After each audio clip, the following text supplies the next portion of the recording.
Bienvenue dans cette nouvelle édition du 12-15. Au sommaire, le procès de l'ancien ministre Karim Wade a repris depuis lundi 19 janvier à Dakar.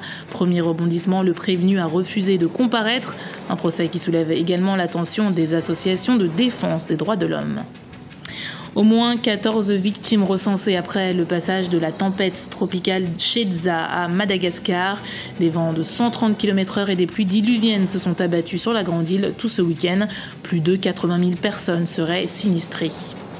Zoom sur les 3e et 4e journées de la Coupe d'Afrique des Nations en fin d'édition. Nous reviendrons sur les entrées en matière réussies du Sénégal et de l'Algérie et sur les matchs à venir du groupe D avec notre éditorialiste Gérard Hérens. Mais d'abord, le président Alassane Ouattara est attendu au Maroc. C'est mardi et mercredi.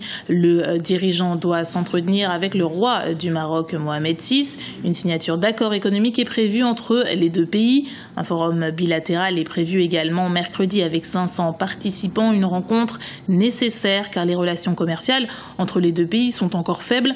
En 2012, le Maroc a compté pour moins de 1% du commerce extérieur de la Côte d'Ivoire. Le président béninois Boni Yayi reconduit à la tête de l'Union économique et monétaire ouest-africaine, l'UMOA, ce lundi 19 janvier. Son mandat a été renouvelé à l'issue de la 18e conférence des chefs d'État et de gouvernement de l'UMOA. Lors de cette session ordinaire, le dirigeant béninois a rappelé son attachement à la préservation du niveau du plafond d'endettement, l'accélération de la dynamique du développement durable et le renforcement de l'intégration économique ont également été abordés. Le procès de l'ancien ministre sénégalais Karim Wade a repris lundi à Dakar. La procédure judiciaire est vivement critiquée par les avocats de la défense. Les organisations de lutte pour les droits de l'homme s'inquiètent elles aussi. Retour sur un procès médiatique avec Birama Saounera. Le procès de Karim Wade a repris ce lundi 19 janvier 2015. Cette reprise du procès est marquée par le refus de l'accusé Karim Wade de comparaître devant la Cour de répression de l'enrichissement illicite. Un procès plein de rebondissements et marqué par de multiples incidents. Jeudi dernier, l'ancien ministre Karim Wade a décidé d'observer une grève de la faim. Objectif, protester contre la violation de ses droits. Une situation déplorée par ses avocats. Cependant, pour les avocats de l'État, la grève de la faim ne peut pas entraver le déroulement du procès. Je pense que quand Karim Wade observe une grève de la faim pour protester contre l'expulsion d'un seulement de ses avocats, il y en a à peu près 10. Bon, ce sont trois.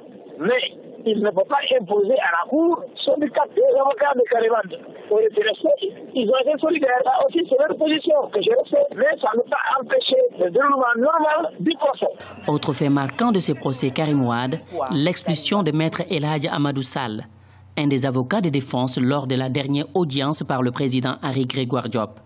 Même si un consensus a été trouvé, la tournure du procès inquiète aujourd'hui les organisations de défense des droits de l'homme. Nous avions déploré même que la CREI en elle-même utilise des procédures qui ne respectent pas le droit à un procès équitable. Et aujourd'hui, cela nous donne raison parce que les échanges ou les polémiques que nous voyons d'audience en audience entre les avocats de défense et le président de la Cour n'augurent pas aujourd'hui à ce qu'on rende une décision dans la sérénité. Karim Wade a mis fin à sa grève de la faim suite à la médiation des leaders religieux.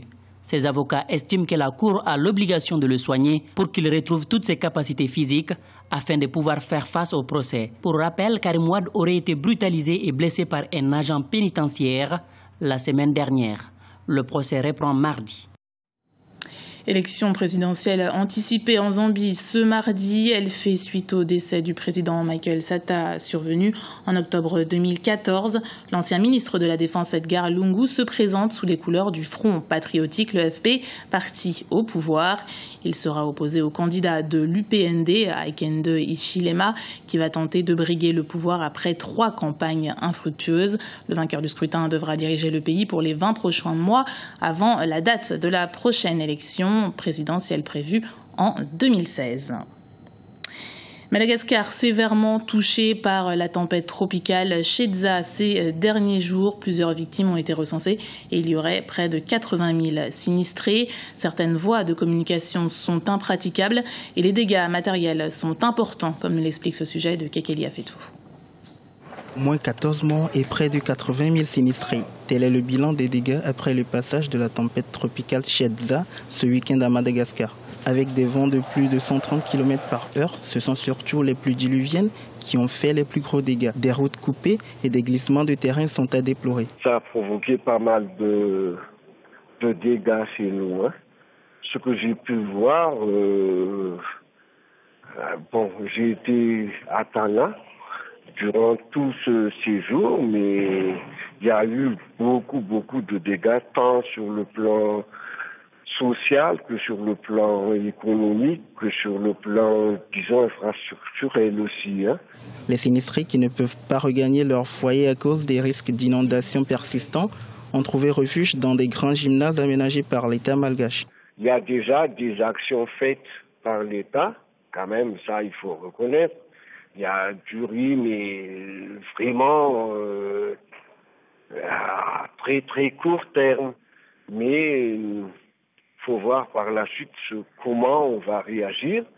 Et puis il y a eu déjà des projets qu'ils envisagent pour, disons, pallier à ces cataclysmes. Les autorités appellent à plus de vigilance et demandent aux populations dans les zones à risque du pays de se tenir prêtes en cas d'évacuation. Sommet international sur la lutte contre le mouvement Boko Haram ce mardi à Niamey au Niger. 13 pays africains y participent. Les ministres des Affaires étrangères de la Défense du bassin du lac Tchad se réuniront de leur côté. Un second rassemblement conviera les chefs d'état-major des armées des pays du bassin du lac Tchad. Outre l'analyse de la situation des zones contrôlées par le mouvement islamiste, les représentants étudieront les mesures concrètes destinées à coordonner les actions communes sur le terrain. Du sport pour terminer ce journal et les matchs de poule se poursuivent lors de cette 30e édition de la Coupe d'Afrique des Nations en Guinée équatoriale. Le Sénégal et l'Algérie ont réussi leur entrée dans la compétition et pour en parler, nous recevons notre éditorialiste Gérard Hérens. Gérard, bonjour. Bonjour. Alors, deux rencontres assez particulières tout de même, puisqu'on a assisté d'abord à un suspense extraordinaire dans lequel le Sénégal l'a emporté par la plus étroite démarche, 2-1, mais à la 94e minute, donc après 4 minutes de temps rajouté, virtuellement l'ultime seconde de cette partie. Et puis l'autre match, lui, qui a été une sorte de hold-up, si vous voulez, en ce sens que l'Afrique du Sud a perdu le match face à l'Algérie 3-1, au moins autant que les Algériens ne l'ont emporté. Alors pour en revenir à la première rencontre, ce qui s'est passé, c'est qu'après 12 minutes de jeu seulement, il y a eu un penalty en faveur du Ghana. André Ayew a transformé ce penalty, on jouait depuis 12 minutes, les Ghanéens étaient donc nantis d'une petite avance, certes, mais ils ont eu, à mon avis, un comportement un peu imprudent, en ce sens qu'ils ont voulu gérer cette avance, alors qu'il restait quelque chose comme 80 minutes à jouer. C'est une tactique, à mon avis, désastreuse, qui a été adopté par les Black Stars.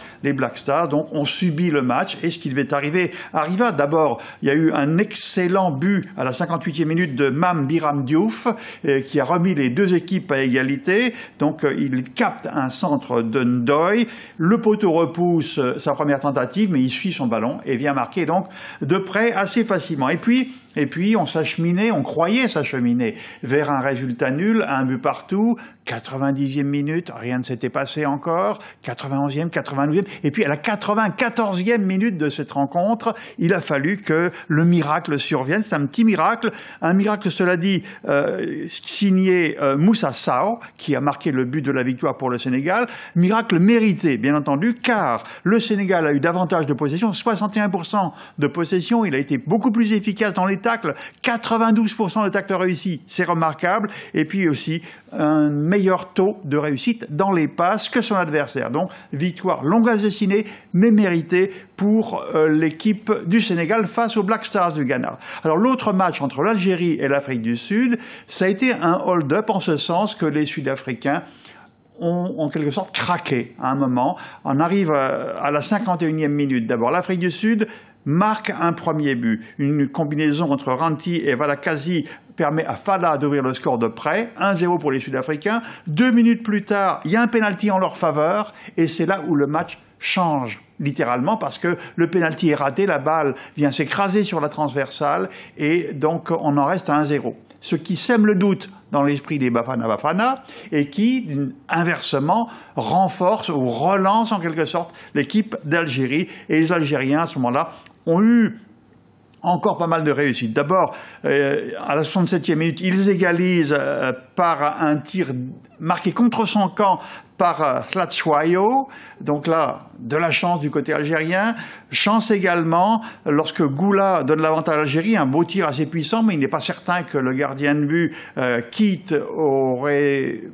Il est possible, je veux dire, que le gardien de but Keat aurait pu capter cette balle dans un angle assez fermé. Enfin, à la 83e minute, Slimani marque un troisième but, un tir sans conviction, sur lequel le gardien de but sud-africain s'incline une fois encore. À mon avis, il a commis au moins 2 boulettes, comme on dit familièrement dans cette rencontre, alors que son vis-à-vis, Raïs, a fait une partie remarquable, un changement de gardien de but, et le score aurait été totalement inversé. Alors Gérard, on enchaîne rapidement avec l'entrée en liste du groupe D aujourd'hui, qu'on baptise aussi le groupe de la mort. À quoi il faut s'attendre ? Oui, il faut s'attendre à des matchs équilibrés. C'est ce qui se passe dans les groupes de la mort. La Côte d'Ivoire, c'est un des grandissimes favoris de cette compétition. Si elle arrive à trouver la cohésion, elle l'emportera probablement devant la Guinée. Mais la Guinée va, elle, être galvanisée par un élément important. Les joueurs guinéens vont jouer pour leur peuple, un peuple martyrisé par cette épidémie dramatique qui a coûté la vie à d'innombrables personnes. Je crois que ça va donner ce surcroît de motivation important qui va leur permettre probablement de faire jeu égal avec la Côte d'Ivoire, même si les éléphants partent favoris sur le papier. Puis l'autre match équilibré lui aussi opposera le Mali au Cameroun, le Cameroun qui revient à son meilleur niveau, le Cameroun qui est quand même qui est auréolé de 4 titres de champion, qui a été 7 fois sur le podium de la Coupe d'Afrique des Nations et qui est donc une des très grosses cylindrées du football continental. Merci Gérard Herrens pour ces précisions. Je rappelle que vous êtes notre éditorialiste. C'était le journal de la rédaction. Merci de l'avoir suivi. Retrouvez dans un instant une nouvelle édition du 12-15 sur Africa 24.